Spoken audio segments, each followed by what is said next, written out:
الرحمن الرحیم. طالبانو بل نوع علومو د قرآن نه دا ده چې مفسر یو څوک چې تفسیر د قرآن کوي نو هغه باید یو څه کلمې وپیژني. دغه کلمې یا هغه ادوات چې مفسر ورته محتاج ده باید وپیژني. نو دا خو بیخي ډېرې دي طالبانو ورونو. مثلا یوه حمزه ده د استفهام دپاره. استفهام په خپل منځ کې څومره انواع لري. په نحوه کې یو عالم تیر سوی ده علامه ابن الهشام نومیږي. د یو کتاب جوړ کړی ضرور به تاسې طالبانو لیدلی مغني اللبیب عن کتب العارب چې دا په نوره دنیا کې د نحوي په جای دا کتاب ویل کیږي. ډېر ښه کتاب ده. نو په دې کتاب کې امام سیوطي د ابن الهشام رحمه الله چې کومه نحوه راوړې نحوې هغه د ادواتو په شکل باندې راوړې ده. یعنې هلته بابونه نه ږدي، همزه راوړي، بې راوړي، تی راوړي، ثې راوړي. داسې اوږد بحث ورباندې کوي. نو امام سیوطي رحمه الله هم دلته وایي چې یو څه شیان دی باید مفسر هغه وپیژني. یو له هغه شیانو نه طالبانو ارعیت ده. قرآن کې چې ارعیت راغله دا په معنا د اخبرني. ارعیت یعنی خبر راکه داسې معنایی کیږي. دا به ته پیژنې، مستقل به یې پیژنې. بل دا د طالبانو ورونو اوس مثلا احد و واحد ده. د احد او د واحد په مابین کې به فرق پیژنې کنه. اوس مثلا احد چاته ویل کیږي، کوم وخت کې استعمالیږي، واحد کوم وخت کې استعمالیږي. اصل کې خبره داسې د طالبانو ورونو مثلا که کور کې هېڅوک هم نه و، که کور کې هېڅوک هم نه و، نو بیا به ته داسې لفظ استعمالې ما فی البیت احدن. ما فی البیت احدن، په کور کې هېڅوک هم نسته، نه سپی سته، نه غوا سته، نه خر سته، نه سړی سته، هېڅوک هم نسته. دلته به څوک استعمالې ما فی البیت احدن. او واحد به هلته استعمالې طالبانو چې ما لکه ګورو طالبانو یو سړی ده د ده په تعبیر به یې راوړم. یو سړی د طالبانو یو جیر ته منطقې ته راغی، ټول خلک ورته ودرېدل، ټول خلک ورته ودرېدل، یو سړی ورته ونه درېده. نو بیا به ته دلته طالبانو د هغه ټکی راوړې د احد. ما لا یقوم له احد،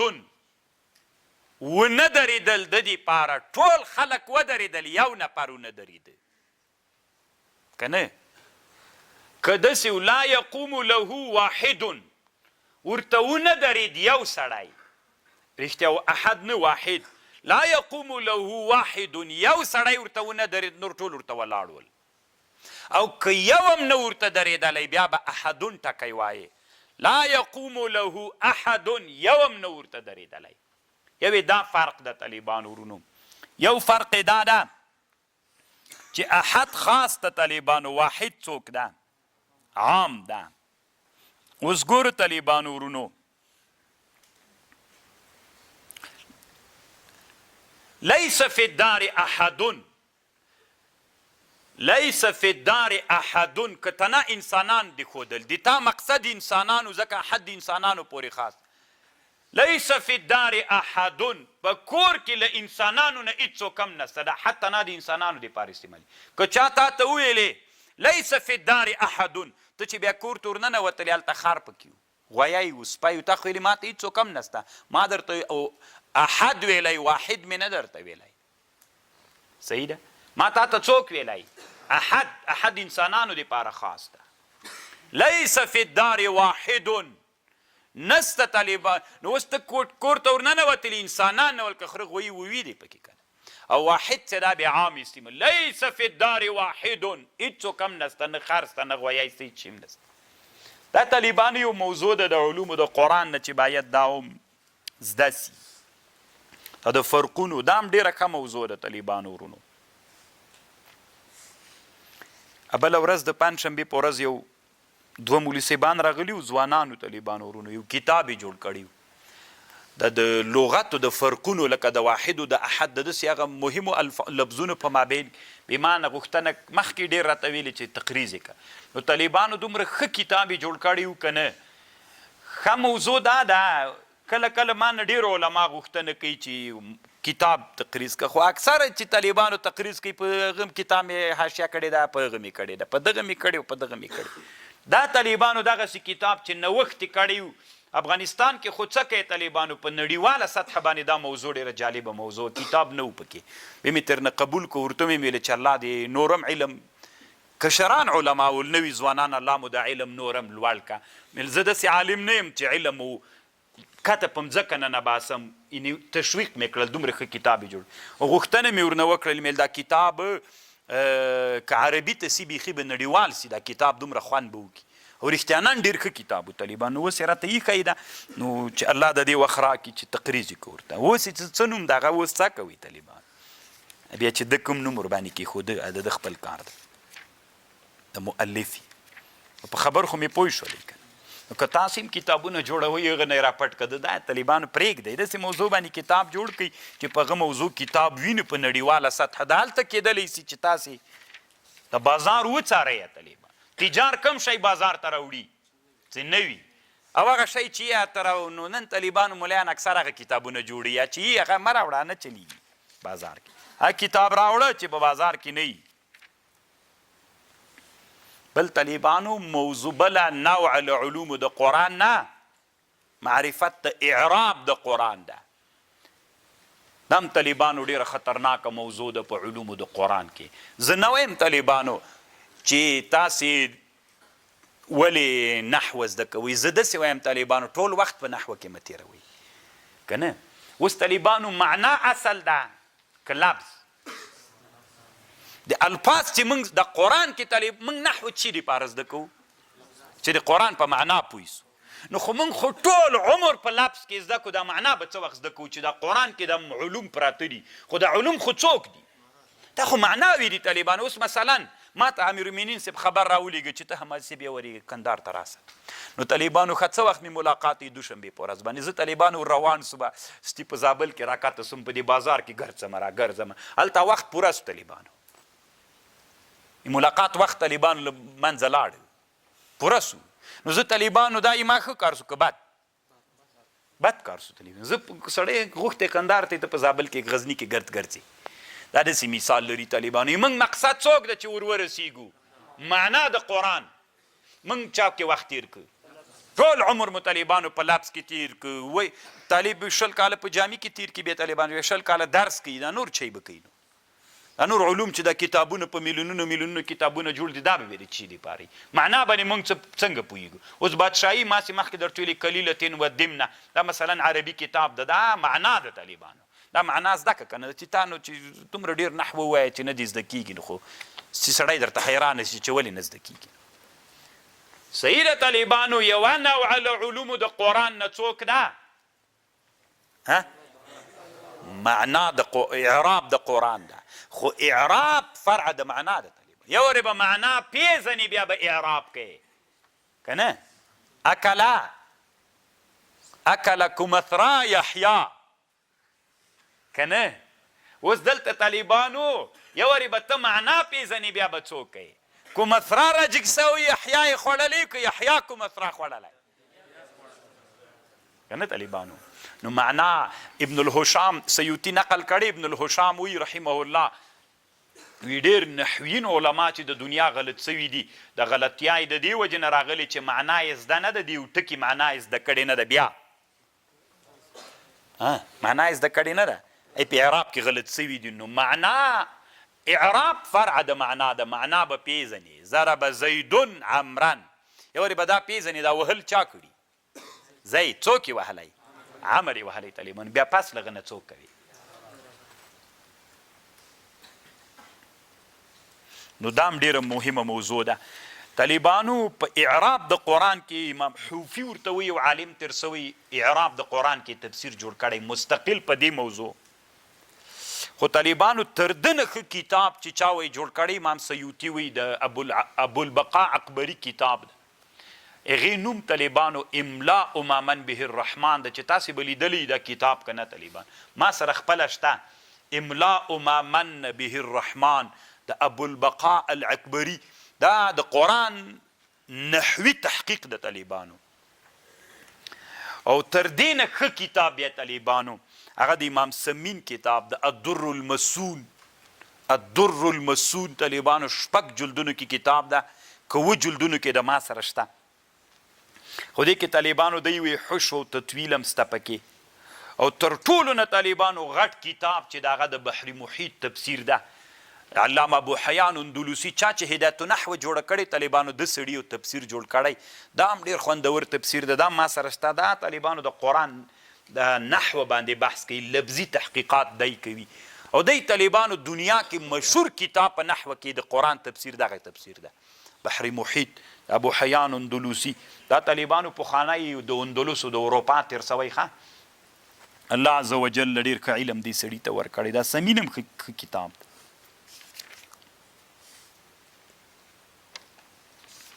اعراب د قرآن یوه مسئله طالبانو ورونو قرآن کې زائد لفظ تک نسته قرآن کې زائد لفظ تک نسته ده بعضې علما وی سته او بعضې وی نسته اکثر علما وی چې په قرآن کې زائد لفظ ته طالبانو علامه بدرالدین زرکشي البرهان فی علوم القرآن کې او د بل کتاب چې ده بحر محیط خو ګوري طالبانو هر سورګیری ملا شاد ګل نه وي تاسې به دنیا کې بحر محیطونه ووینئ خو هر بحر محیط یو کتاب نه وي هغه بحر محیط تفسیر ده دا زه چې بل یادوم نن مې ارادم وه چې راوړم بحر محیط سبا ته کیدی شي بیا راوړم ځکه یو شي ته ضرورت بیا بحر محیط دا په اصول فقه کې ده طالبانو دا بل بحر محیط ده علامه زرکشي بحر محیط او البرهان فی علوم القرآن کې لیکلي دي هلته لیکلي وی دا بعض علما وی چې زائد ټکی قرآن کې سته که نسته دی وی تحقیق دا ده که زیادت نه دا مراد وي چې هېڅ حاجت دې ته نسته وي دا خبره باطله ده قرآن کې زائد ټکی سته یا نسته که دا معنا وي چې قرآن کې زائد په دې معنا چې هېڅ حاجت نسته ورته وي دا نسته دا باطله خبر ده اما که په دې معنا باندې وي چې ګوره طالبانو د زرکشي خبره د سیوطي خبره د کشمیري خبره دا درې واړه بیا فرق وکوي زرکشي داسې وایي که څوک داسې وایي چې قرآن کې زائد ټکی سته په دې معنا چې یعنې هېڅ حاجت ورته نسته دا نسته ده دا دروغ ده دا باطله خبر ده قرآن کې زائد ټکی سته دی وایي زرکشي وایي قرآن کې زائد ټکی سته خو په دې معنا باندې چې هغه ټکی چې زائد نه ده او هغه ټکی چې زائد ده دا معنا هغه ټکی چې زائد نه ده هغه ته ډېر حاجت ده ده ته دومره ډېر حاجت سته ده نه حاجت سته ورته خو دومره ډېر نه په دغه معنا باندې قرآن کې زائد ټکي سته الله دې وکړي چې ما په خبر پوه شوي قرآن کې زائد ټکی سته خو په دې معنا باندې چې دومره ډېر حاجت نسته ده ده ته لکه هغه ته چې د ده معنا یې ادا کړې ده چې د ده معنا د زائد نه بغیر کوم ټکی چې د خو ګوره طالبانو خو چې دا ټکی زائد شو له ده نه بغیر بل ټکی سته چې د دغه زائد معنا یې ادا کړې نو هغه چې د ده معنا یې ادا کړې هغه ته ډېر حاجت ته ده ته ډېر حاجت نسته دا د زرکشي رایې ده دی وایي زائد په دې معنا باندې قرآن کې سته که په دې معنا یې راواخلي چې هېڅ حاجت نسته ورته دا دروغ ده اما په دغه معنا سته ده چې د اصل معنا یې ادا کړې او دا زائد ده نو اصل معنا یې چې ادا کړې دا طالبانو ده ته ډېر حاجت ده ده ته لږ حاجت ته په دې معنا باندې سته دا د زرکشي خبر ده په 2 کتابونو برهان کې او په چا کې دا ډېر ښه ملا تېر سوی طالبانو زرکشي رښتیانا ډېر لوی عالم الله عز وجل دا سړی تېر کړی په ډېرو علومو دی الله پوی کړی الله دې د قبر له انوارو نه ډک طالبانو سیوطي د زرکشي په خبر رد کړی دی وی نه وی زائد په قرآن کې سته خو زائد طالبانو چې قرآن کې سته حاجت ده ته داسې د طالبانو لکه حاجت چاته هغه د ده معنا یې چې ادا کړي که نه خو چې دا زائد څه خو دې نه معلومیږي چې هلته یو بل لفظ ته چې د ده معنا یې ادا کړي ځکه دی زائد د سیوطي وایي زائد په قرآن کې سته خو د زائد د قرآن هم داسې حاجت سته ده ته لکه ده ته چې سته خبر پوه شو دا د امام سیوطي رحمه الله خبره ده دی وایي طالبان امام سیوطي وایي اصل معنا به ده ادا کړي وي خو د بلاغت و د فصاحت له لحاظه معنا به هغه زائد ادا کړي نو زائد ته په خپل میدان کې څوک ده او چاته په خپل میدان کې څوک ده خپل میدان کې دا د امام سیوطي خبر ده خو طالبانو د سیوطي رحمه الله په خبر تاسې تر څو نه پوهیږئ چې زه د کشمیري خبر درته وکم علامه محمد انور شاه کشمیري د طالبانو یو کتاب جوړ کړی مشکلات القرآن د مشکلات القرآن کې طالبانو د شاګرد یو حاشیه کړي اوس تاسې طالبانو په علم د بلاغت کې یو کتاب د دام ډېر نړیوال شهرت لري دا کتاب الله دې درته وکړي چې پیدا یې کوي المثل السائر نومیږي المثل السائر 2 جلدونو کې کتاب ده لکه دا خو مختصر د طالبانو دا مختصر نه د طالبانو تلخیص دا دنیا کې علماو دومره ډزولی ده که نه ډب بوډوبي تر شروع کړی هر چا خپل خدمت ورته کړی دغه سیوطي طالبانو څه ده د سیوطي د مختصر راخیستی په شعر کې پیالی ده سخت زوی مړی سیوطي د طالبانو الله دومره لوی علم ورکړی دی راجګ سوی تلخیص راخیستی تلخیص المفتاح دی په شعر کې پیالی دې باندې نوم کې ښودلی عقود الجمان طالبانو یوه نوښت دا کړی شعر کې پیالی بل یې دا کړی طالبانو چې په تلخیص کې خو د بلاغت و د فصاحت و د بیان څو موضوعاتي نوی نوښت هم د کړی څو نوي شیان یې پکې راوړي بیرته سیوطي راجګ سوی په دې خپل شرح په دې خپل کتاب منظومې باندې بیرته شعر کړی شرح عقود الجمان فی علمی المعانی والبیان له ما سره شته طالبانو او د ما کله کله دا شوق داسې وغواړي طالبانو چې دا کتاب د مختصر د تلخیص په جای شروع سوی وای ستا دا را سره طالبانو ډېر ښه کتاب ده په مکه مکرمه کې مې یو کتابخانه کې پیدا کړی عقود الجمان فی شرحی المعانی والبیان بیا په دغه متن د سیوطي باندې د دنیا په سطح باندې علماو شرح هم کړي دي موږ خو طالبانو بیا داسې چل کو مختصر کې خو مثالونه بیا څوک راوړي شعر دی طالبانو د ځان باندې دا لازمه کړي چې زه به مثال قرآن و حدیث راوړم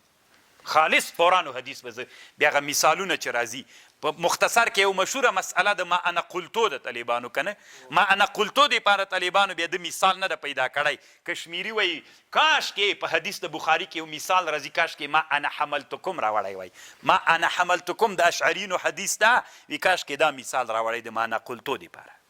طالبانو علم دومره غاټ ته که نه تاسې دلته پکې لګیایي مازې رګیایي لا لګیایي الله دې طالبانو موږ تاسې مخ ته بوځي نو اوس طالبانو د کشمیري خبرې ته غوږ ونیسئ چې له مثلو سائر نه نقل کړی ده ګوري طالبانو فبرحمت من الله لنت لهم دا فبما رحمت من الله لنت لهم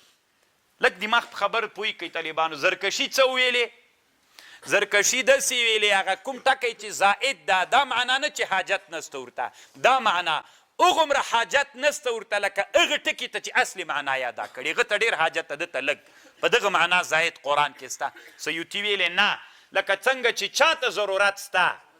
اصل لفظ چې کومه معنا ادا کړي ده ته هم هغومره حاجت ده ښه دا څنګه ورته غواش سه ګوره طالبانو فبما رحمت من الله لنت دلته دا ما زائده ده نو ما ته ورې لرې که نبی علیہ السلام ته الله داسې وایي فبرحمت من الله ای د الله نبی الله په تا یو رحمت کړی ده هغه رحمت دا ده چې ډېر نرم وي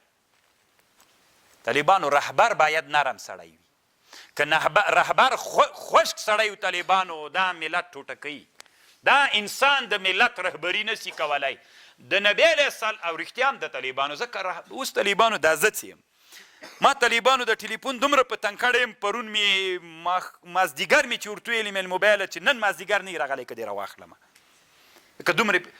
خو افغانستان کې چې سړی دی ما نمبارو سره ده جواب نه راکوي که برجن سوی ملا دی سوی و سړی ته دی فکر کوي چې زه ټول انسانان جواب ورکوی سم بیخي طالبانو انسانان دي که نه منو خو چې اوس ته رهبر څه نه ورته وایم طالبانو هېڅ غږ هم نه ورته کومه داسې انسان را پیدا شي طالبانو 200 زنګونه یې په یو وار موبایل ته وهلي وه سړیه دی فکر کوي چې دی هم لکه سیما غوندې همداسې خلاص ته نو زه دغه طالبان بیچارهګان چې زړی غواړي چې زه مجلس سره وکړم دی ته وخت نه پیدا کېږي ته خدای انسانان دي طالبانو کله چې تا الله د یوې ټولنې رهبر ګرځوي د الله یو نعمت تا ده چې ته به څوک کوې لنته نو نبی علیه السلام باندې الله یو رحمت وکړه چې څوک فبرحمت من الله ما پرېږدئ فبرحمت من الله اصل معنا دا ادا سوه چې الله په نبي باندې صلی الله علیه وسلم رحمت کړی ده چې هغه نرموالی ده خو ګوري طالبانو الله په نبي یو نعمت کړی هغه نعمت شی ده چې نرم یې سخزړی نه یې ځه صحیح ده اوس طالبانو دا ما زائده ده اصل معنا خو دغه فبرحمت من الله لنته دی د معنا ورکړله اصل معنا چې دغه رحمت نبی په تا د الله نبی په تا باندې یو رحمت دا ده چې ته نرمدلی یې دا خو اصل معنا سوه خو طالبانو دا ما زائده ده خو د ما زوی مړي هم ډېره خطرناکه خبره کړې طالبانو دغه نعمت یو قسم مفخم کړی پړسولی ده دا نعمت یې وپړسو طالبانو مفخم یې که غټ یې که فبما رحمت من الله ای نبی صلی الله علیه وسلم ما پتا یو نعمت کړی خو دا نعمت زیشان نعمت ده غټ نعمت ده هغه غټ نعمت شی ده طالبانو لنته تاسې په خبر پوه شو اصل معنا که ما را لرې کې نو ما دا معنا سوله چې په تا مې نعمت کړی چې ته نرمدلی یې خو طالبانو نه د نعمت خبره سوله ما راجیږه سوله اگر چې اصل معنا کې زایده ده اصل معنا کې زایده ده خو دلته دی ما د بلاغت له لحاظه یوه معنا ادا کړې چې دغه معنا یې پړسولې ده صحیح ده نعمت خو الله په نبي کړی ته چې څوک یې ورکړی خو طالبانو دا نعمت خو باید داسې راوپړسئ که نه کله کله طالبانو څوک چاته یو نعمت یو شی ورکړي هدیه طالبانو نو هغه هدیه طالبانو داسې وپړسي غټه یې کړي که نه چې داسې په غټه سترګو ورته وګوري باچا تحفه ده د وزیر تحفه ده د رئیس الوزرا تحفه ده داسې غټه کړي طالبانو صحیح ده دا خو نعمت ده چې ته څوک یې نرمدلی خو طالبانو ما بل کار وکړه چې هغه فبرحمت من الله لنته کې نه هغه معنا یې د بلاغت له لحاظه مفخمه او غټه کړله فبما رحمت یو لوی نعمت ده ګوره نبی دا ډېر لوی نعمت ده چې ته څوک یې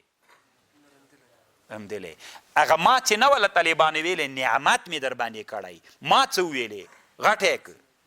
نعمت یې غټ که وی پړساو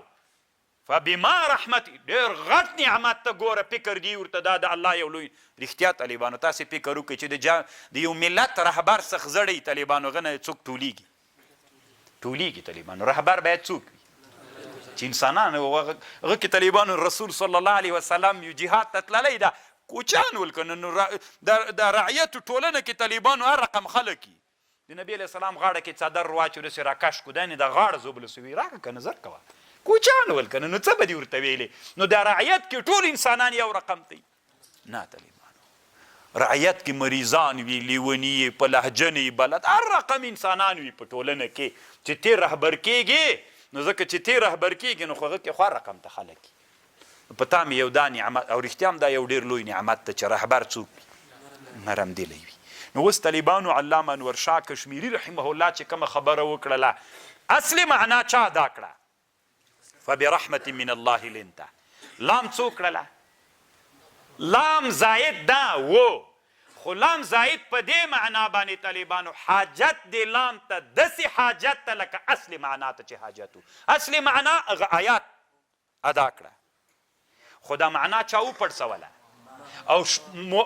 لازم او مناسبه دا وه که نه چې باید دا معنا پړسول سوی وای ځکه وړکی نعمت ته که غټ نو خو غټ نعمت باید همغومره وپړسوي ور ویې پېژنې چې دومره غټ نعمت د اسلامي امت علماو څومره لوی خدمت مجامعې ته کړی ده پوهېږئ چې په یوه لا باندې هم دومره غټې خبرې وکړې داسې په خبر پوهې اصلي معنا هغې ادا کړه لام معنا مو او پکار وکنه چې باید د معنا غټ د نعمت غټ زیشان نعمت ته باید غټ ادا سوی وای نو غټ چا ادا که نو لکه څنګه چې اصل معنا ته ضرورت و همداسې د بلاغت له لحاظه د معنا مفخموالي غټوالي ته هم څوک را پیدا سو هذا ما قاله علامه انور شاه کشمیری نقلا عن الرافعي وعن مثل الصائر د امام سبکی طالبانو او د امام سیوطي رحمه الله خبر هم دا ده ما طالبانو د اتقان چې کتلی داسې په پښتو مې نه ده کتلی طالبانو چې څومره کتابونه دي مې ورسره هغه کړي لکه دلته سیوطي دا خبر کړي مشکلات القرآن و بحر محیط و برهان مې ورسره کړي سیوطي په زرکشي په خبره هغه ته دومره حاجت نشته لکه دته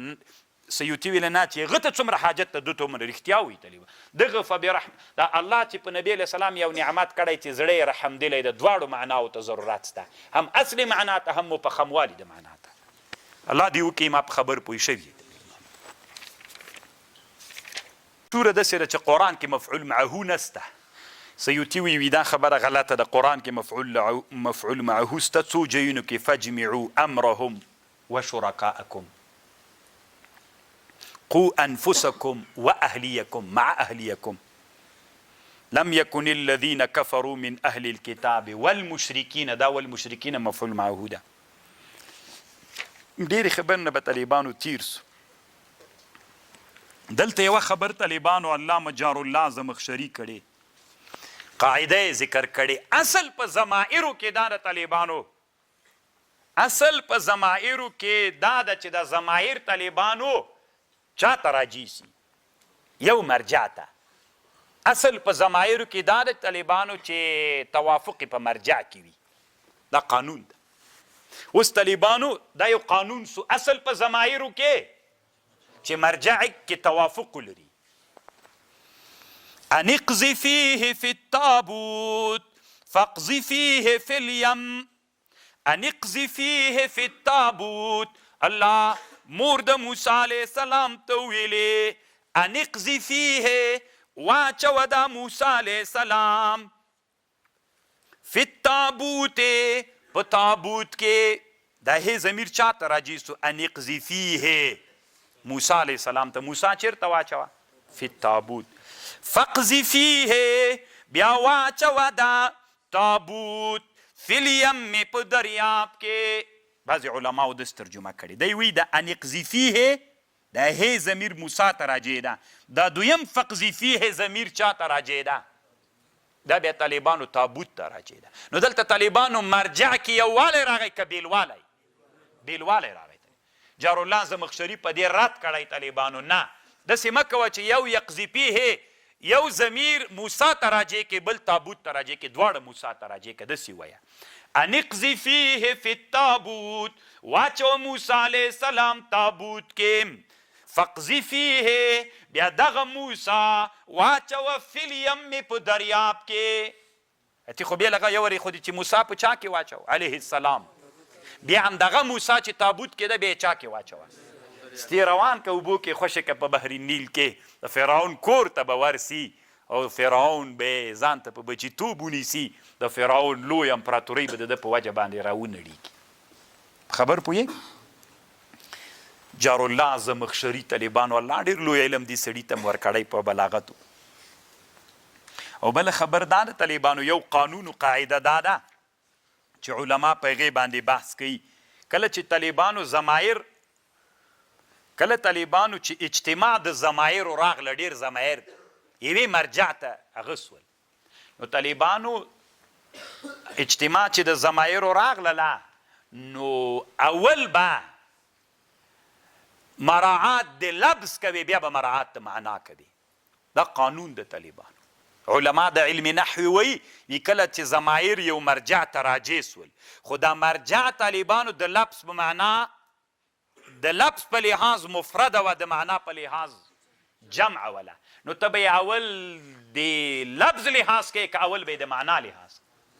اول به د لفظ لحاظ کې بیا به د معنا لحاظ کې ګوره ومن الناس بعض الخلقنا من هغه څوک دي من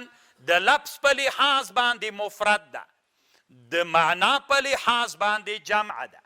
ومن الناس من هغه څوک دي یقولو چې وایي هو دا من یقولو طالبانو مضارع مفرده صیغه ده ضمیر پکې مستتر هو وي کنه لحاظ دی چا اوسو د لفظ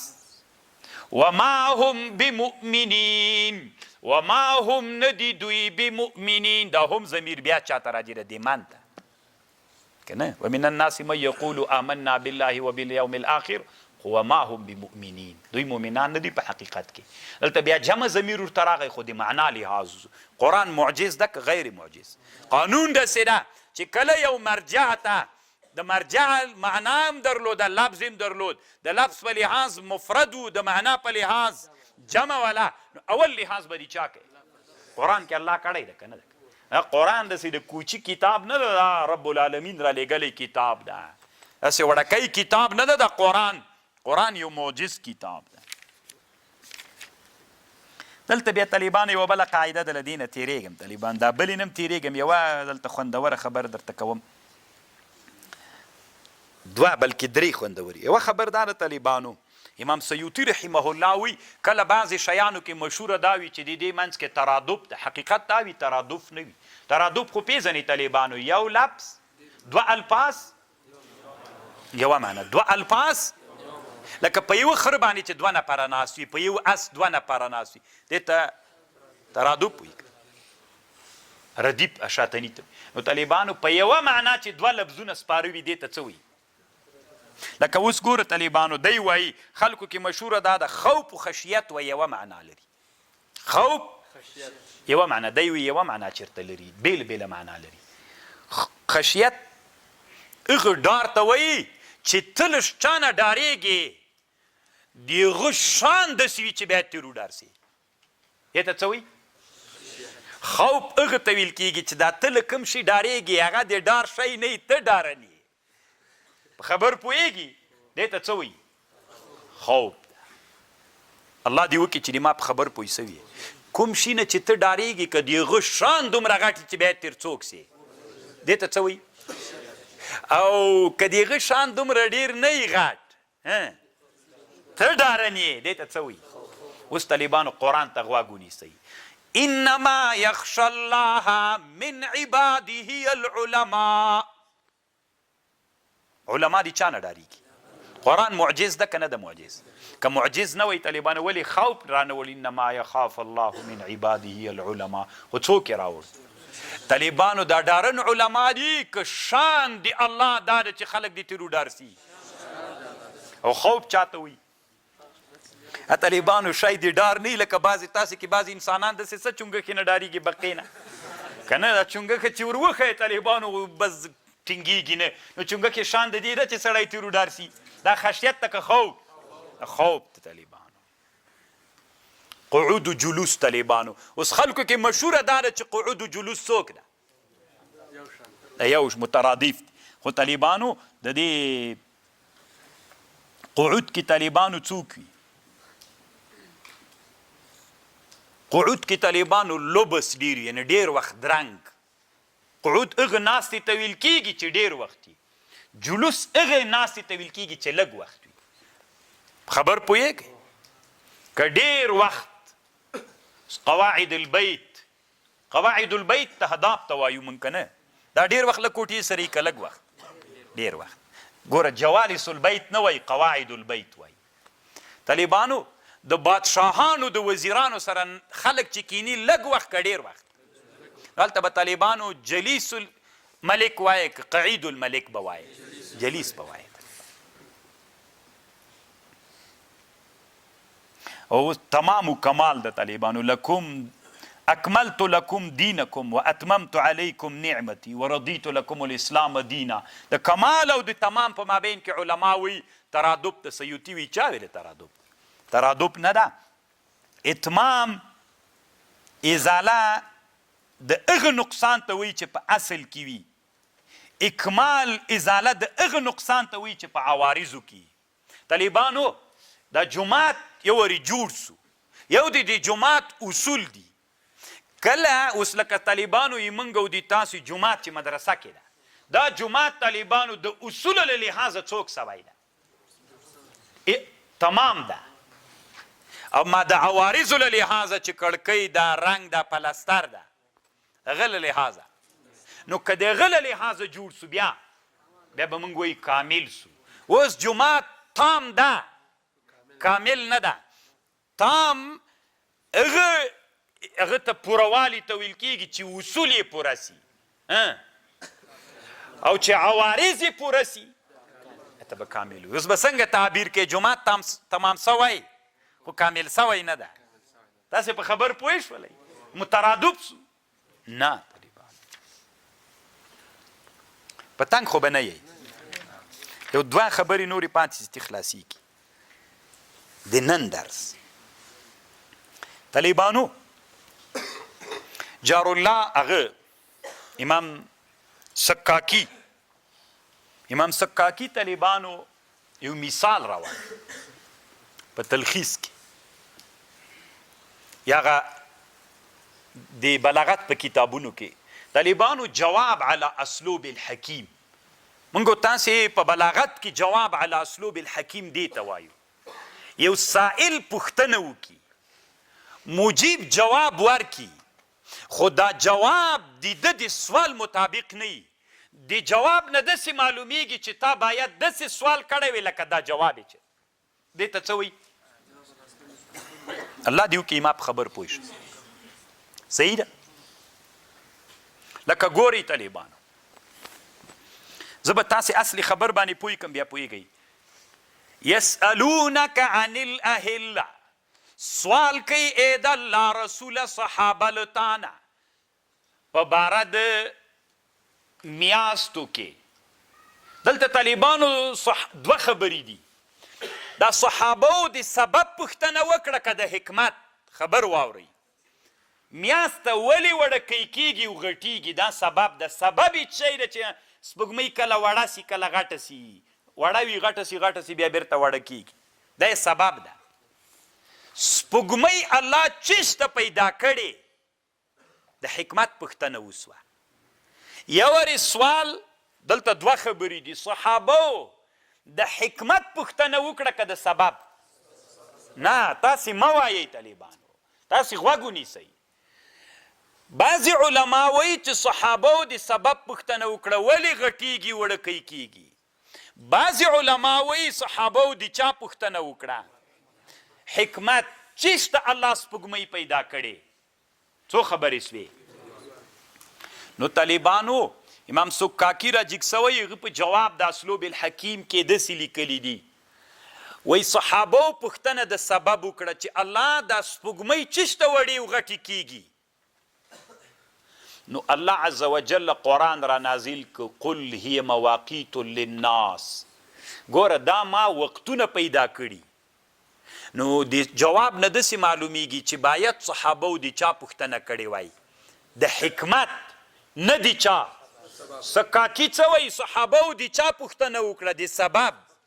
قرآن څه ورته ویلې الله څه ورته ویلې قل هي مواقیت للناس. نو دینه وای داسې معلومه سوه چې صحابو د چا پوښتنه باید کړې وای د حکمت. چېسته الله پیدا کړي دي الله بیرته ورته د وخت پیژندلو دپاره مې پیدا کړي. د سبب چېسته پوښتنه وړکۍ دا څه کوي وړکۍ کېږي د حکمت چېسته دې پیدا کړي. خبر پوه شو. نو دې ته جواب علی اسلوب الچا وایي علی اسلوب الحکیم وایي. نو چې جواب علی اسلوب الحکیم سو چې سائل یو رقم ته جواب وکړي مجیب جواب بل رقم ته ورکړي. له جواب نه داسې معلومیږي چې تا باید داسې سوال کړی وای دغسې سوال نه دغسې لکه دا جواب چې سره موافق ده. او بیا تبتزانی را جګ سوی رحمه الله طالبانو غلي کلي دي وي صحابه چې ول طالبانو په علم هیئت نه پوهېدل او چې نه پوهېدل طالبانو کوچان غوندې خلکو نو ځکه دوی د سبب پوښتنه وکړه. الله ورته ویلې سبب پوښتنه مه کوئ د چا پوښتنه وکړئ د حکمت پوښتنه وکړئ. نو طالبانو سیوطي را جګ سوی د په تبتزاني او په سکاکي دواړو اعتراضونه کړي دي.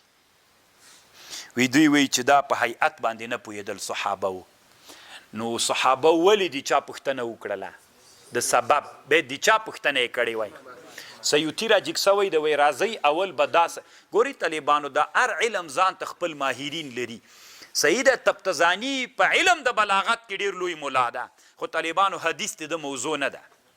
صحیح ده موضوع طالبانو حدیث ته د موضوع نه ده، دی محدث نه ده. کله کله طالبانو ضعیف دروغ حدیث راوړي کتابونو کې، لکه شرقایت کې چې یو دروغ حدیث راوړی چې عالم په هدیره باندې تیر سي 40 کاله له غادرې نه څوک پورته کیږي. دا مولیانو به مخکې ډېر ویلې، خو مولیان محدثین نه ول. دا دروغ ده د حدیث طالبانو، وچ دروغ ده. د دې شرقایت چې چا تخریج د حدیثو کړی د طالبانو، دنیا کې 2 علماو کړی، یو سیوطي کړی یو علي قاري کړی. دا حدیث دروغ ده طالب، دا چېرته ونه وایه. عالم په هدیره تیریږي 4 ورځې عذاب پورته کیږي، دا دروغ ده. نو تبتزاني دا سړی دی په حدیثو کې، په خبر خو پوهېږي. نور طالبانو خپل مسلک کې طالبانو موږ ورته سلام ده. نو سیوطي راجګ سوی په دې یو رد کړی، حق دلته د سیوطي سره ده. سیوطي لیکلي دي، وی راځي اول به په دې بحث وکړو چې د صحابو د سبب پوښتنه کړې که د حکمت. نو طالبانو دی وایي چې صحیح احادیثو کې ثابت ده د صحابو د سبب پوښتنه ونه کړه چې ولې وړک د حکمت چې الله سپوږمۍ ولې چیشته دی پیدا کړې، حکمت څه کړي. طالبانو ابن حجر رحمه الله یو کتاب جوړ کړی العجاب فی اسباب النزول. هغه کتاب کې ابن حجر طالبانو دا راوړې ده چې صحابو د چا پوښتنه کړې؟ د حکمت پوښتنه. نو چې صحابو د حکمت پوښتنه کړي او جواب هم څوک راغلی مطابق موافق راغلی، دې ته بیا جواب علی اسلوب الحکیم ویل کیږي. سیوطي وایي دا جواب چې سکاکي و تبتزاني راوړی، دا بالکل جواب د چا ده، دا جواب علی اسلوب الحکیم نه ده. ځکه صحابو د سبب پوښتنه که کړې وای، بیا دا جواب علی اسلوب الحکیم راتله. حق دا ده من حیث سند چې د حدیث علما وي صحابو د چا پوښتنه کړې؟ د حکمت. صحابو داسې ویلې طالبانو، الله د سپوږمۍ تا چشته پیدا کړي، الله ورته ویلې قل هي موعد، وختونو دپاره مې پیدا کړي. نو بیا دا جواب علی اسلوب الحکیم نشو. نو طالبانو سیوطي په تبتزاني رد وکړه. دغه جواب د سیوطي طالبانو مرقات کې علي قاري صاحب هم مختاره کړی ده. ځکه علي قاري صاحب هلته یو حدیث کې راځي صحابه چې والاعمقها علما، په دغه ټکي باندې هلته مرقات کې مشکات کې چې حدیث راځي انشاءالله کتاب العلم کې د لکسې هلته طالبانو دم په سیوطي دغه باندې تبتزاني باندې یو څو کلسټر بمونه غورځولي وي، ته وایې صحابه په علم هیئت نه پوهېدل. طالبانو اعمقها علما ولوي، هغوی د حکمت پوښتنه کړې نه دي چا. چې دا سو نو بیا سیوطي لیکلي دي، وایي ښه زه صحیح ده، دا خو به زه د سره ومنم چې د چا پوښتنه وکړله د حکمت. چې د حکمت پوښتنه یې وکړله جواب علی اسلوب الحکیم نسو. نو چې دا جواب علی اسلوب الحکیم نسو، نو اوس ته له قرآن نه ماته جواب علی اسلوب الحکیم مثال راوړه. نو سیوطي وایي ورته غوږ. سیوطي خپله طالبانو داسې دعوه کوي، وایي زه په 7 علومو کې مجتهد یم. یو له هغې نه علم د بلاغت ده، نحوه ده. بلاغت کې هم د ځان مجتهد بولي. بیا علماو ډېر جنجالونه مو سره کړي، وایي ته چېرته مجتهد یې؟ طالبانو ملایانو به خپل کار کوي. دا طالبانو ډېر خطرناکه مولا ده. اوس دی څه وایي طالبانو؟ امام سیوطي وایي زه اوس مثال راوړم. دا یې مثال نه ده، زه مثال راوړم. کله چې د موسی علیه السلام او د فرعون مناظره شوه، چې مناظره سوه طالبانو، موسی علیه السلام ورته ویلي فرعون ته، وي ته رب نه یې، رب یو بل څوک ده. نو موسی علیه د مناظره چې شروع سوه طالبانو، موسی علیه السلام ورته ویلي وما رب العالمین، د رب العالمین څوک ده؟ طالبانو لږ به منطق خواته ورسو، ما باندې سوال له چی شي نه کیږي؟ جواب راکوي. ما باندې سوال نه، منطق موضوع ده،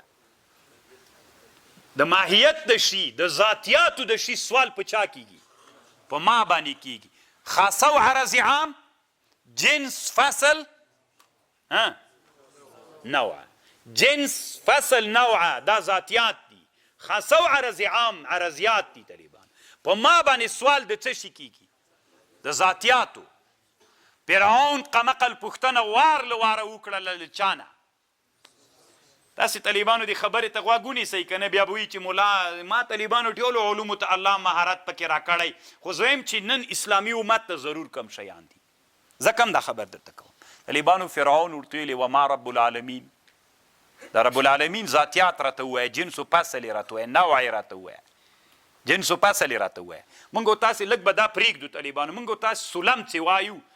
سلم او قاضي چې وایو هلته یوه خبر کوو، داسې وایو لا يحد ولا يتصور. الله پاک تصور نسی کېدلی. لاندې طالبانو په سلم کې نکته ده بالکنه و بکنه، د الله تصور بالکنه بکنهی نسی کېدلی بالوجه بوجهی کېدی سي بالوجه بوجهی عرضیات دي الله به موږ په ذاتیاتو پیژنو که په عرضیاتو په عرضیاتو الله پاک څوک نه لري جنس و فصل نه لري که نه بیا دا خو سلم کې هغه نکته چې د بیا طالبانو قاضي ته چې موږ راسو په دې خو بیخي هلته قاضي بحث کوي نو الله عز وجل په ذاتیاتو نه پیژندل کیږي الله به ځکه جنس و فصل الله لري نه نو الله عز وجل چې پیژندل کیږي په صفاتو به پیژني نو دا فرعون د موسی علیه السلام چې مناظره شروع سوله دا په منطقي اصطلاحاتو وه نو موسی علیه السلام د فرعون ورته ویلې وما رب العالمین دا رب العالمین چې دی د چا پوښتنه یې وکړه د ذاتیاتو خو په ما باندې خو د ذاتیاتو پوښتنه کیږي د جنسو د چا پوښتنه یې وکړه د فصل پوښتنه یې وکړه موسی علیه السلام څه ورته ویلې قال رب السماوات ورب الارض وما بینهما موسی علیه السلام ورته ویلې الله چې دا د ما رب چې زه تا ورته رابلم چې ته رب نه یې رب السماوات د اسمانونو د مځکې رب ده وما بینهما د مځکې په اسمان کې چې څومره ډېر مخلوقات دي د دې رب ده طالبانو موسی علیه السلام جواب په چا ورکړ هغه پوښتنه د ذاتیاتو د جنسو د فصل کړې وه موسی علیه السلام جواب په چا ورکړ په عرضیاتو طالبانو په خاصي او په عرض عام جواب ورکړ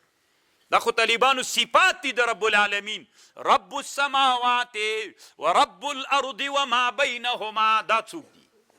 دا خو طالبانو عرضیات دي دا صفات الله دي په دې جواب ورک نو طالبانو دا جواب چې ورک نو فرعون د خپلو ملګرو ته ویلي وي الا تنظرون الا تسمعون نه ګورئ تاسې موسی ته زه پوښتنه د چا تېر کوم د دې رب د ذاتیاتو دی جواب د چا راکوي دا څه رقم ته موسی ده زه د ذاتیاتو پوښتنه کوم دی د څوک نو سوال له جواب سره موافق ده نه طالبانو موسی علیه السلام مجیب ده موسی علیه السلام مجیب ده نو د ده په جواب کې دا جواب علی اسلوب الحکیم ده ای قمقله فرعونه رب وپیژنه رب په ذاتیاتو جنس و فصل لري نه چې زه جواب درکم ته د الله عز وجل د ذاتیاتو د جنسو د فصل پوښتنه مه کوه تی د صفاتو پوښتنه وکړه خبر پوه شوئ تا چې دا سوال کړی دا غلط دی کړی تا د ذاتیاتو پوښتنه کړې رب څوک نه لري سلم دی نه دی ویلی لا یتصور ای بالکنه و بکنی رب چې متصور کیږي بالوجه بوجهی کیږي تی مانه پوښتنه دی چا وکړه د صفاتو یې وکړه تا چې کومه پوښتنه د ذاتیاتو کړې ده دا قمقله پوښتنه ده سلم ووایه فرعونه زمانه کې خو سلم ونه طالبانو خو د تصور خیال جوړ کړه خبر پوه شولې نو فرعون د چا پوښتنه وکړه موسی علیه السلام د چا جواب ورکړ نو موسی علیه السلام په دې جواب کې اشاره دې ته د قمقله د چا پوښتنه وکړه د صفاتو د عرضیاتو نه د چا دې ته طالبانو جواب الاسلوب الحکیم وایي نو فرعون قمقل د خلکو ته ویلې الا تسمعون نه اورئ د ما سوال ته ګورئ چې د ذاتیاتو د پوښتنه د چا ده هغه موسی علیه السلام بیا ورته ویلې ربکم ورب آبائکم الاولین هغه ورته ویلې زه خپلو ملګرو ته ویلې څه تعجب زه څه پوښتنه کوم ته څه جواب راکوې موسی علیه السلام بیرته ورغبرګه کړله ای قمقله ربکم ورب آبائکم الاولین تا رب هم ده رب تاسې د پخوانیو پلرونو هم ده بیا هم طالبانو جواب په چا ورته اوږد کړ موسی علیه السلام په عرضیاتو په صفاتو باندې په دې پوهې که چې قمقله رب ذاتیات نه لري جنس و فصل په ما پوښتنه مه کوه ته د ذاتیاتو پوښتنه مه کوه د چا پوښتنه وکړه چې زه جواب د چا درکم سیوطي وایي طالبانو دا اصل کې جواب علی اسلوب الحکیم ده او رښتیا هم ده طالبانو خبر باندې پوه شوئ الله پاک مو پوه کړه او بله خبر طالبانو دلته دا کړې ده قاعده ذکر کړي اصل طالبانو په جواب کې دا ده چې چا ته جواب ورکوي اصل قانون دا ده چې څوک رمعات کا سوال رمعات کا بیا جواب ورسره ملګری کا اصل قانون دا ده که مفتي نم که چا پوښتنه وکړه طالبانو نو جواب به تنا نه ورکوي سوال به ورسره ملګری چې د پلان کې داسې پوښتنه وکړه بیا به جواب ورکوي اصل دا ده اما بعضې حالتونو کې کله کله بیا داسې کیږي استثنا مرځي اخرینی خبر طالبانو ورونو طالبانو ورونو زه بیا هم تاسې ته وایم ما مخکې درته ویلې علم به هم زده کوي کتاب به هم زده کوي هر کتاب و هر علم څوک لري روح لري زه طالبانو د الله نه په دې مشکور یم چې دما په یو څه ټکي علم کې یا دما په کتاب روح دا د طالبانو چې زه غواړم چې اسلامي امت متحد پاتې ځي په فروعي مسایلو کې اسلامي امت ټوټه نه سي هر څوک کوي طالبانو اوس تاسې غوږ ونیسئ طالبانو کومه مذبوحه باندې چې قصدن بسم الله ونه ویل سي دا مذبوحه د موږ د احناف په مذهب مرداره ده شافعیان څوک بلی حلالې بلی دواړه له یو آیات نه استدلال کوي طالبان دواړه له یو آیات نه استدلال کوي تاسې اوس ورته غوږ ونیسئ طالبان خو ما یوه خبر واورئ انور شاه کشمیري صاحب لیکلي طالبانو یوه ورځ زمانه وه شافعیانو مجلس جوړ که متعصبو شافعیانو یو مجلس یې جوړ که هغه مجلس کې په مسله د مسراتې باندې بحث مسراته طالبان یو مسله ده چې غوا سړي خرڅه کړه ډېر شودې په تیانو څو ورځې نه ولوسلې بیا چې خرڅه کړه بیا شودې پکې مشهوره مسله ده دلته د بخاري له ظاهر د حدیث نه موږ احناف مخالف یو خو طحاوي رحمه الله چې کوم بحث کړی طالبانو بیا دوی له 3 حدیثونو نه مخالف یو موږ یو ټول احادیث متعارض 4 راغلي نو هغه مجلس چې جوړ که بیا مناظره غوندې یې جوړه کړله بیا د مجلس عنوان داسې لیکلی خالف ابو حنیفه النبي صلی الله علیه وسلم سپک لفظ وکنه ابو حنیفه له چا نه مخالفت وکړه رحمه الله نبی صلی الله علیه وسلم سپک عنوانو لکه دغه حدیث نه رښتیا موږ احناف په ظاهره خلاف یو الخراج بالزمان بل حدیث ته دوی بیا له هغه نه خلاف دي لکه دا حدیث متعارض دي خپل منځ کې بیا بله ورځ ته متعصب احناف راجګ سول هغوی طالبانو عنوان جوړ که چې هغه باندې څه ورته هغه مسئله چې قصدن سړی مذبوحه باندې بسم الله ونه وي هغه مرداره ده او د قرآن لا تأکلوا مما لم یذکر اسم الله علیه دا آیات بیا طالبانو احناف متعصب و احناف عنوان دی حفلې جوړ خالف الشافعي الله عز وجل څومره سپک عنوانو طالبانو نه امام ابو حنیفه د الله او د رسول نه مخالفت کو د متعارضو احادیثو تطبیق کو نه امام شافعي رحمه الله دا کار کو طالبانو موږ به داسې کارونه نه کوو خیر ده که یو متعصب شافعي راجګ سو حنبلي و مالکي راجګ سو موږ به طالبانو ادب کو امام شافعي رحمه الله طالبانو یعنی طالبانو که فرض که امام شافعي رحمه الله د مجلس ته راسي څومره خوند به وکړي طالبانو یعنی طالبانو لاسونه خو یې څه کوي پښې خو به یې مچو که موږ به دومره احترام ورته ولرو که امام احمد ابن حنبل رحمه الله طالبانو دې عصر کې الله دې جماعت ته راننوځي طالبانو موږ به داسې په خاپوړو ور وڅکېږو موږ به طالبانو د دغه اسلامي امت هغه لویو محسنینو ته چې د الله دین یې په اوږو بار کړي تر موږ یې راورسو طالبانو ډېر فکر مو وي طالبانو امام ابو حنیفه مو امام دغه مو امامان دي ټول اسلامي امت علما دي موږ دا چې اوس زه تاسو ته له دې علماو کتابونو نه غږېږم دا د موږ امامان دي دا د موږ مقتدایان دي دوی موږ ته سړیتوب راښیي که نه موږ په انسانیت نه پوهېږو دوی انسانیت راښیي نو اوس طالبانو تاسې د هغې خبرې ته غوږ ونیسئ روح الماني څه د طالبانو دا شهاب الدین آلوسي دیم طالبانو په دې مسئله کې وی د شافعیانو دلیل د متانت له لحاظه دوی دلیل ډېر قوي ده ولا تأکلوا مخورئ تاسې مما له هغه غوښې نه لم علیه چې په دغه مذبوحه د الله نوم نه یې ذکر سوی مه یې خورئ وانه لفسق موږ احناف جمهور له دې نه استدلال کوي چې هغه مذبوحه باندې چې بسم الله نه یې ویل سوي دا څوک ده مرداره ده شافعیان هم له همدې نه همدغه آیات نه دوی هم استدلال کوي چې حلاله ده دا څنګه عجیبه نادره ده موږ د مردارتوب دوی د حل طالبانو غوږ سئ دا مثلا عطب د جملې اسمیه طالبانو په چا باندې عطب د جملې اسمیه په جملې فعلیه باندې جایز ده که ناجایز ده د اختلاف دلته ده طالبان جمهور علما وایي چې عطب د جملې اسمیه په جملې فعلیه باندې جایز ده او بعضې علما وایي چې څوک ده جایز نه ده د امام رازي څه د طالبانو تفسیري کبیر ولدا شافعي ده نو د اصل کې طالب دا تنه منطقي سړی نه د طالبانو کله کله بعضې شیانو کې د نحوي دومره عمق ته ننوتلی چې نحویان هم نه دي ننوتلي. اوس دی څه وایي طالبان؟ امام رازي رحمه الله دی وایي ګوره ولا تأکلوا مما لم یذکر اسم الله علیه، جمله فعلیه ده دا طالبان. وانه لفسق،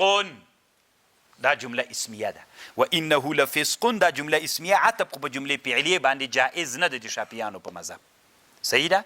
چې جایز نسو طالبانو. نو اوس دوی وایي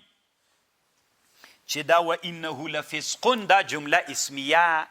چې عطب د په دې باندې طالبانو دا عطب نه ده، ځکه عطب د جملې اسمیه په فعلیه جایز نه ده. نو چې عطب جایز نسو وانه لفسق دا واو د عطب دپاره نه ده، واو د حال دپاره ده. وانه لفسق دا جمله حال د شافعیان وي. څوک اصلي خبر دی جنه شروع ده، ډېر عمق ده دا مسله، ډېر عمیقه ده طالبانو، خو لږ ځان را سره پوی کوي. عطب د جملې اسمې په فعلیې باندې جمهور وایي جایز ده، شافعیان وایي نه ده جایز. شافعیان راجګ سو اوس یوه خبر کوي لکه امام رازي یې څه کوي. امام رازي وایي وانه لفسق دا جمله اسمیه ده. نو چې جمله اسمیه ده عطب خو په مخکینی لا تاکلو خو جمله فعلیه ده، په عطب نه صحیح کیږي. نو چې عطب یې نه پې باندې صحیح کیږي نو خو موږ وایو دا واو عاطفه نه ده، واو څوک ده؟ حالیه ده. نو دا جمله څوک سو؟ دا جمله حالیه سوله. چې جمله حالیه سوله طالبانو د مخکینی نهیه دپاره طالبانو دا حال قید سو. دا حال څوک سو؟ قید د ذوالحال دپاره سو. نو چې قید سو طالبانو نو معنا یې داسې کیږي ولا تأکلوا مخوری تاسې مما له هغې مذبوحې چې ذکر د الله نه یې ورباندې سوی، خو په داسې حال کې چې فسق وي. فسق څه معنا طالبانو؟ چې ما اهل لغیر الله وي. شافعیانو مطلب داسې سو طالبانو په نحوي انداز باندې، یعنی هغه مذبوحات چې د الله نوم یو پسه د طالبانو چا حلال که قصدنې څوک پې ونه ویلې که نه قصدنې بسم الله پې ونه ویلې. شافعیان قرآن څه وایي؟ لا تأکلو مخورئ دغه پسه، دغه پسه مو چې حلال که مه خورئ. لا تأکلوا مما لم یذکر اسم الله علیه، خو په داسې حال کې دا پسه الله نوم خو نه ده پې یاد سوی، خو په داسې حال کې چې انه لفسق چې د الله نوم خو نه یې پې یاد سوی، او فسق په داسې حال کې چې فسق قربانې سوی. فسق څه معنا؟ یعنې ما اهل لغیر الله وي، د الله نوم نه د بل چا نوم پې یاد سوی، دغه مذبوحه مه خورئ. دا مذبوحه مرداره ده. او که داسې مذبوحه وه چې نه د الله نوم پې یادو نه د غیر الله نوم پې یادو، دې ته قرآن هېڅ التفات نه ده کړی، دا خوړل بیا څنګه ده؟ دا خوړل روا ده. نو همدغه یو آیات نه شافعیان هم استدلال کوي. دوی وایي چې حلاله ده دا چې الله نوم خو نه ده پې یاد، خو د غیر الله هم نه ده پې یاد، دا حلاله ده. شافعیان وایي. موږ څه وایو؟ موږ وایي طالبانو دا عطب د جملې دا بیخي طالبانو ډېر علمي بحث ته نه پوهېږم چې تاسې پوه سوئ که نه. لکه فسق څه معنا طالبانو؟ چې ما اهل لغیر، ګور هلته قرآن کې الله بل جي کې وایي او فسقا اهل لغیر الله، چې د صورت انعام کې راځي او فسقا اهل. فسق څه معنا؟ اهل لغیر الله. تاسې د شافعیانو خبرې ته غوږ سئ. ولا تأکلوا مخورئ هغه مذبوحه مما لم یذکر اسم الله علیه چې د الله نوم نه یې په یاد. ښه چې کومه مذبوحه باندې د الله نوم نه یاد هغه موږ ونه خورو. دلته کوم قید ماید سته که نه؟ شافعیان وایي خود قید سته ده وانه لفسق،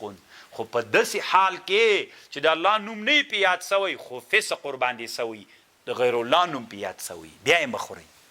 نو طالبانو په نحوي خپله روح الماني وایي طالبانو وی د تحقیق له لحاظو د متانتو د استدلال له لحاظه د شافعیانو خبر حق د طالبانو. تاسې ما په خبرو پوهېږئ؟ اوس دغه اختلاف شو طالبانو صحیح د جمهور یو طرف ته دي متروک تسمیه عامدن، څوک بلی؟ مرداره بلی. شافعیان متروک تسمیه عامدن حلال بلی. دواړه له یو قرآن نه استدلال کوي، دواړه له یو قرآن نه استدلال کوي. نو ته اوس په دغه شافعي اوس ته وایې چې امام شافعي صاحب حرام حلال کړی د طالبانو له دلیل سره. موږ چې ویلي موږ له دلیل سره او د دواړو یو عجیب دلیل ده. نو طالبانو علماو ما مخکې درته ویلې سلف باول څوک زده کاو؟ بیا به یې څوک زده کاو؟ موږ به طالبانو دا فکریه له افغانستان نه باسو چې دلته په یو مسله کې د یو ملا له بل ملا سره اختلاف وي طالبانو د کفر. موږ طالبانو موږ باید څوک ټوټه نه کړو، بس دا مسله د علمیتي ټوټه کېږو نه طالبانو. خو چې اخذ نه پې کوې قول نه پې باندې کوې نو ټوټه کېږه مه. کله چې د امامت وخت راغی او شافعي مخته سو مانځه ته حنبلي او مالکي مخته سو موږ به اقتدا پسې کوو که به نه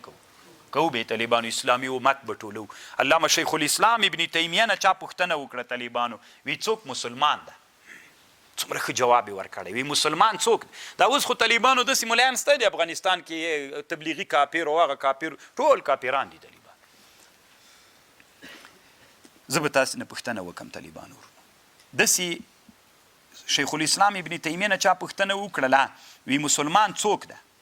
ده ورته ویلي وی مسلمان هغه ده چې د کفر د اسلام جنګ سي او مسلمان لښکر کې هر هغه څوک چې د اسلام په لښکر کې درېږي او تېغه وخت کې ځان سره ملګری کوي